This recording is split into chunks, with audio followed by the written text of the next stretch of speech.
എന്തിനാണ് പവിത്രമായ പരിശുദ്ധമായ ഈ ശഅബാനിന്റെ ദിനരാത്രങ്ങളിലൂടെ കടന്നു വരുമ്പോ നോമ്പ് നോക്കാൻ പറഞ്ഞത്?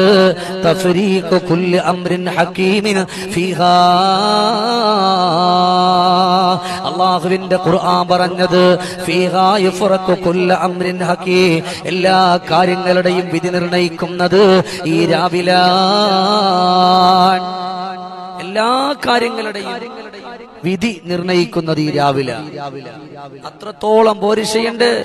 അതുമാത്രമല്ല, ഫളീലത്തുൽ ഇബാദത്തി ഫീഹാ, ഈ രാവിലുള്ള ഇബാദത്തിന് വലിയ ഫളിലാണ്. പിന്നെയോ നുസൂലുർ റഹ്മാ, അല്ലാഹുവിന്റെ റഹ്മത്ത് അല്ലാഹു നമുക്ക് തരും. അള്ളാഹുവിന്റെ റഹ്മത്ത് അള്ളാഹു നമുക്ക് തരും. പിന്നെയോ നിറഞ്ഞ കരഞ്ഞ കലങ്ങുന്ന കണ്ണുകളോടെ അള്ളാഹുവിലേക്ക് നമ്മൾ പശ്ചാത്തപിച്ചു മടങ്ങിയാൽ അള്ളാഹു സുബ്ഹാനഹു വ തആല നമ്മുടെ പശ്ചാത്താപത്തെ അള്ളാഹു സ്വീകരിക്കുമല്ലോ.